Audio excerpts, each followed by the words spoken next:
Welcome to the Virtual Shift, a show looking at the seismic changes happening in healthcare with virtual care at the epicenter. Join me and my guests as we look at key cultural and policy shifts impacting how providers, payers, and patients connect, as well as how care is being reimagined both for today and the future.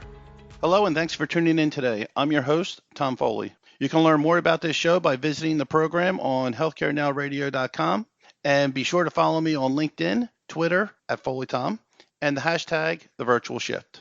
Today, we have a very exciting guest.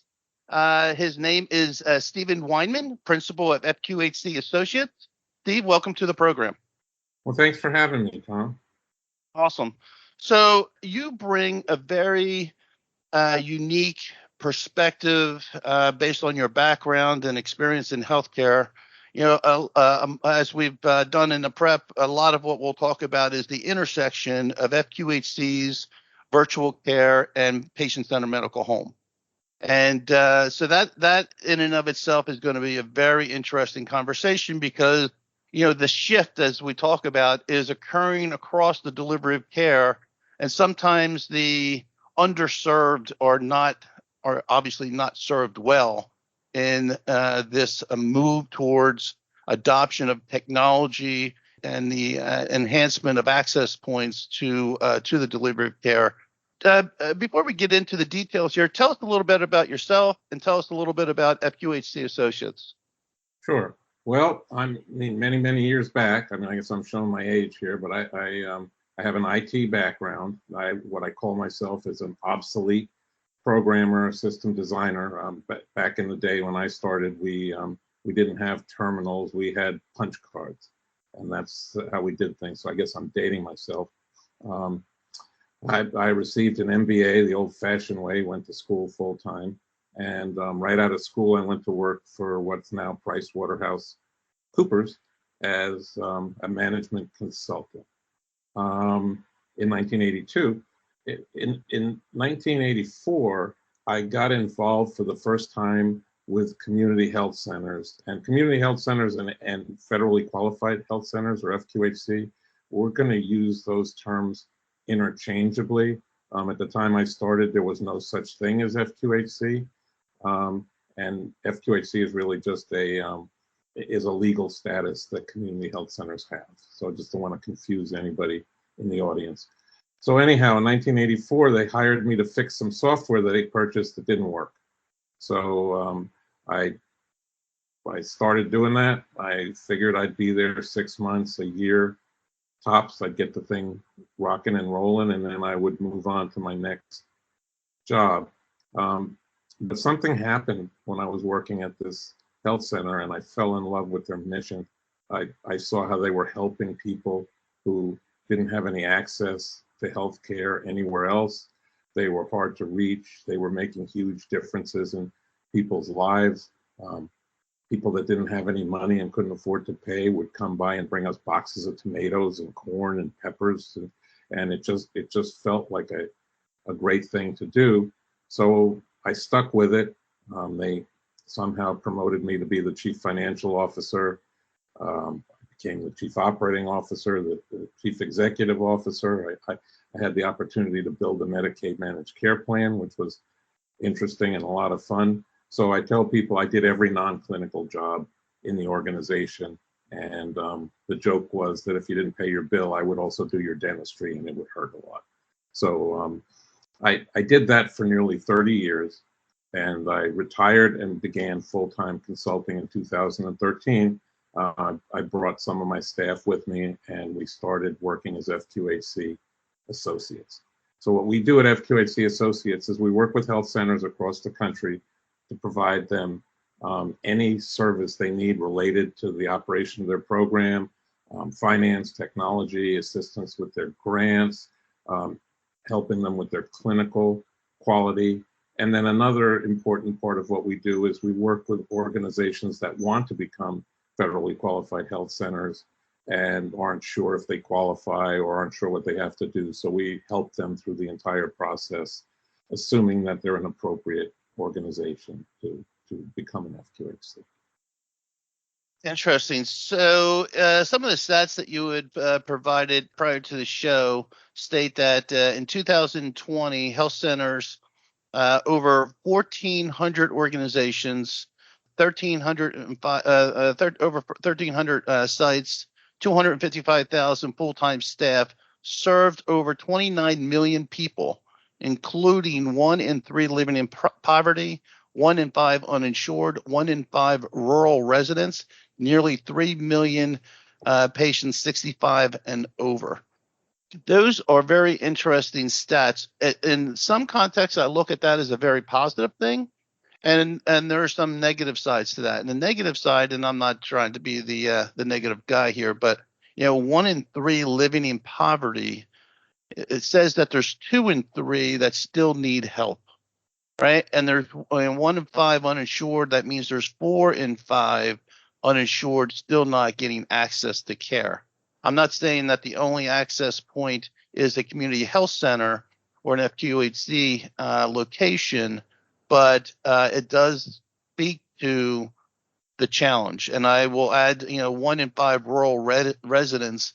The question is, where does the 4 and 5 go? So there's a lot more that we need to do, and that's really part of the shift in how we increase access to care and make sure that all are served in one way, shape, or form. So tell us a little bit. Can you tell us a little bit more about an FQHC and the services that they provide in a community? Sure. Well, federally qualified health center is an organization that meets a number of standards that's required by the funders, the federal government, which is HRSA, Health Resource and Services Administration, which is part of Health and Human Services, HHS. So there's 2 ways to become a community health center. One of them is to become an FQHC, apply for a grant, and they give out in operating grants about a little less than $5 billion a year to those 1,400 organizations across the country. Or you can become what's known as an FQHC lookalike, and that means it operates exactly the way an FQHC does, but it doesn't get a grant, but it does get some other benefits. So because of their mission to take care of the poor and the underserved, they are given certain advantages over your run-of-the-mill provider. And the main one would be enhanced Medicaid and Medicare rates. That's in federal law. There's what's called a prospective payment system in every state and territory. And the health centers typically receive a much higher reimbursement than you would if you were just a private physician. But of course, there's no such thing as a free lunch. So in return for this benefit, you have to agree to see people that can't afford to pay on a sliding scale. And it's pretty well defined by the government. If you're under 100% of poverty as your family income, you essentially can pay a small fee, but not too much. I mean, typically it's $25 or less. If you earn over 200% of the federal poverty level, you can't get any discount at all. So you essentially are charged the same way that you would in a private office. And then in between, it slides based on the categories. So HRSA has funded this program. Actually, it began as a demonstration project during the Johnson administration in 1965. And they ran a demonstration program for 10 years. It was very successful. In 1975, it was permanently funded and became law, and it has taken off and grown ever since. What's unique about this program is, well, if you look at federal programs in general and the objections that people have to them, what I tend to hear is, well, I don't want anybody in Washington telling me how to do things here and whatever, insert the name of the town that you're living in. We know best. The health center, to my knowledge, is the only federal program that acknowledges that. So every federally qualified health center is an individual, not-for-profit corporation, or in some cases, a governmental entity, and it's controlled locally. So there has to a board of directors at the health center that is made up of people that either live or work in the geographic area that's being served. And more importantly, more than half of the board members, of which there has to be between 9 and 25 members on the board, more than half of them have to be patients of the health center and receive their services there. So really, it's the only system I've seen in healthcare where the patients are actually controlling their own destiny.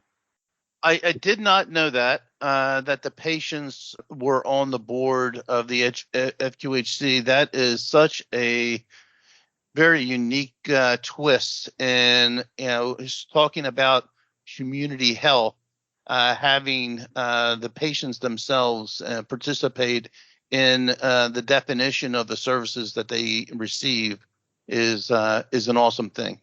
So tell us more. I apologize for interrupting, but No, that was just okay. that was a very important. So because of this, there's a saying in the industry that if you've seen one FQHC, you've seen one FQHC.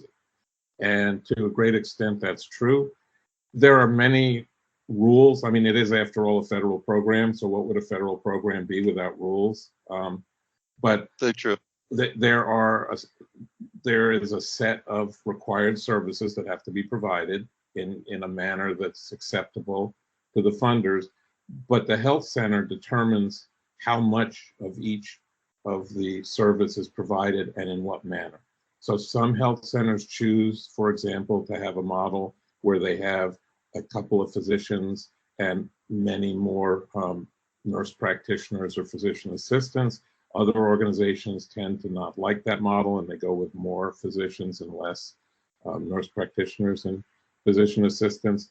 They are all required to provide dental services, but some of them build a big dental program internally. Some of them contract out to another organization to provide dental. And as long as the service delivery meets the federal guidelines in terms of quality and also in terms of cost to the patient, because I mean, clearly we are a safety net program in that we're open to everybody, no matter how much money they have. We tend to take care of people that don't have much, but surprisingly, we take care of a lot of people that have plenty of money. And in my experience, when I was with the health center in Southwest Florida, we were the largest provider in the county, and other than the inpatient providers at the hospital. And we had many, many patients that I know were millionaires, multimillionaires, and they came to us not because they needed discounted services, but because the quality of our services were so good. Interesting. So there seems to be, in my view, a disproportionate number of FQHCs that are also NCQA, patient-centered medical home certified. Is that a federal requirement that model be adopted, or is that, to your point earlier about everyone does their decides how they want to adopt their delivery of care model? It's not a requirement. They don't require you to be PCMH, just like they don't require you to be accredited through the Joint Commission or through the AAAHC. But let's say they strongly encourage it. And the reason for that, I think, is what I alluded to before. If health centers have one problem, it's an image problem. And the image problem is that we are the provider of choice for them who don't have a choice. And that's not really the case. And when people, when I hear that from people, what I tell them is, I said, well, next time you go to your dentist's office, just ask the dentist if you could have a look at his sterilization log for his autoclave, where he cleans his instruments. And I would bet you 10-1 that he's going to look at you like you just landed from Mars. And he doesn't have that. Well, health centers have those things because we're held to such high standards. We have teams that come out to the health centers and look at what we do to make sure that it's high quality. So with PCMH, when that started to become a thing, the funders encouraged us and gave us a little bit of funding to help us prepare for and become PCMH recognized, which about 3/4 of the health centers have PCMH recognition, either from NCQA or from another entity. There's other entities that do it now. Interesting. If you're just tuning in, you're listening to The Virtual Shift. I'm your host, Tom Foley, and we're talking today with Stephen Weinman. He is the principal at FQHC Associates, and the topic of conversation today is the intersection of FQHC's patient-centered medical home and virtual care. Before we get, there's a very interesting conversation, and I've been in healthcare over 20 years, and you're educating me here, which I totally appreciate. Always a lifelong learner. So, FQHC's community health centers. Tell us a little bit about how they're leveraging virtual care, and in what context. And because virtual care has a very broad meaning, from video encounters to audio encounters to full remote patient monitoring. Tell us a little bit about how they're adopting it and what they did during COVID to get through the pandemic. Well, sure. Well, when I was back at the beginning of this discussion, when I was telling you about my background, I mean, the first thing that you might notice is, okay, it was 1984, and they were already utilizing a computerized practice management system. This was a time when most practices, I mean, unless you were a hospital or a large multi-specialty group practice, they were using a handwritten system. I mean, computers were not that big. The IBM PC had not been out that long.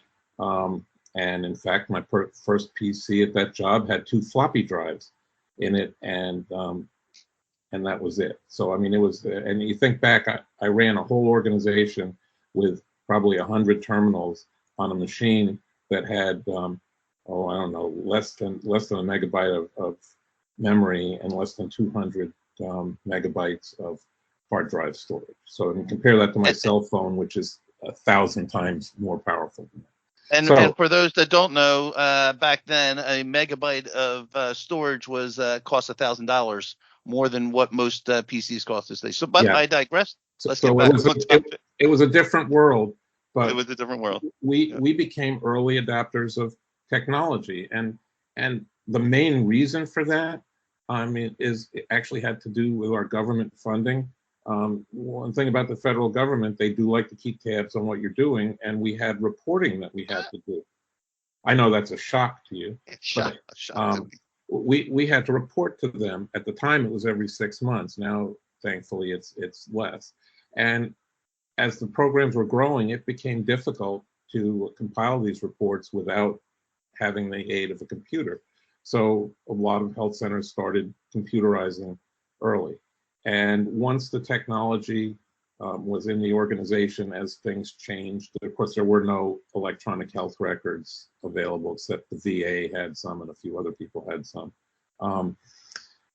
As those became available, health centers, again, were early adopters of that technology, and the feds encouraged it by giving some funding to groups of health centers to buy into these EHR. So we were way ahead of the curve in terms of automating.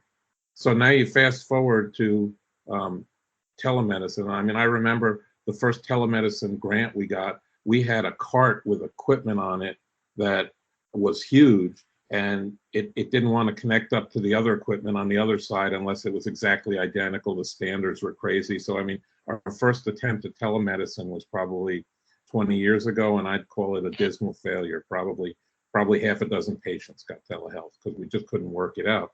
The other issue with telehealth, which has remained up until the COVID epidemic, is how do you get paid for telehealth? And I mean, I truly believe that the technology is not what's held back telehealth, but it's the reimbursement model from both CMS for Medicare and, of course, the private companies. They pretty much piggyback on what Medicare is doing.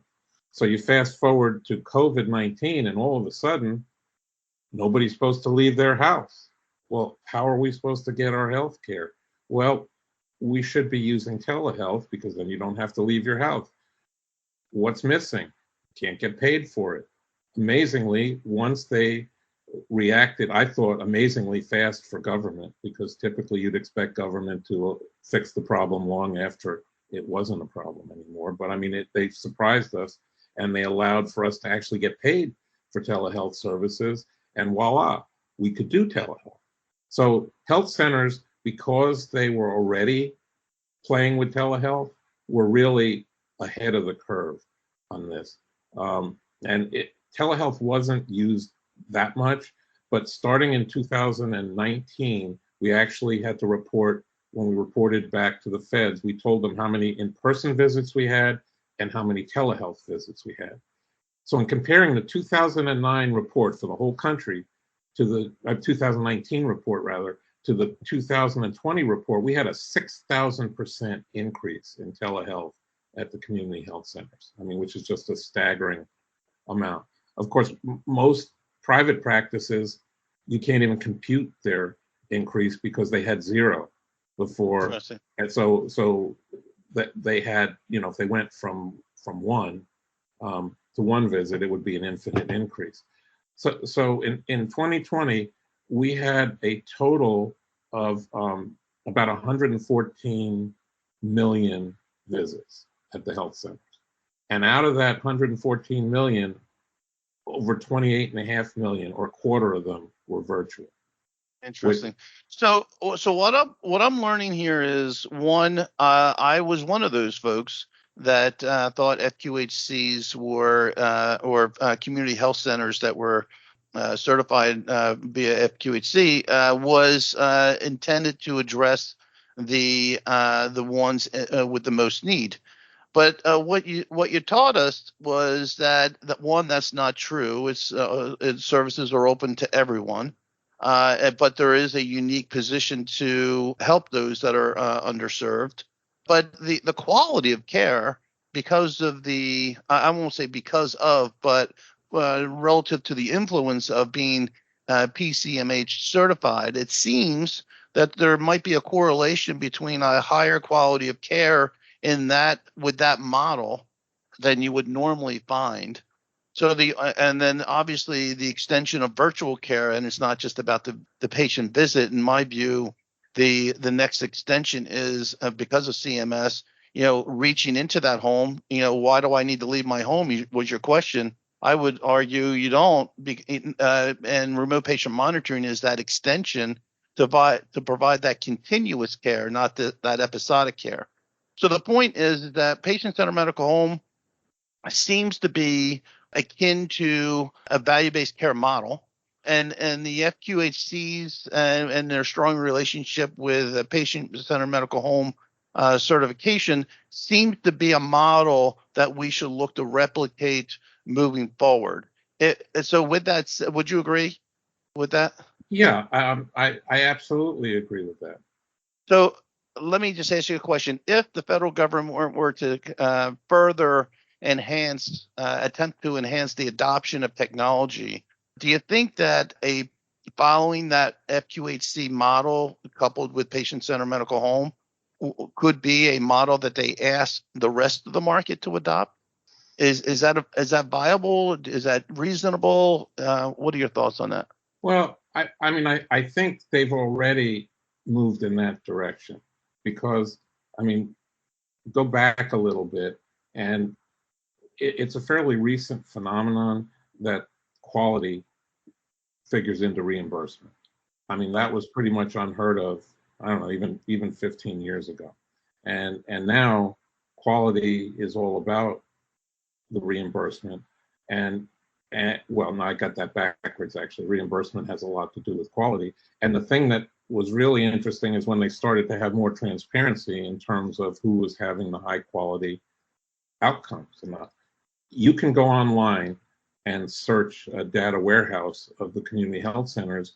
You can pick any community health center in the country, and you can see what their quality metrics were. And that's something that's really good to know. If you're diabetic, diabetes is one of the largest problems that we have these days.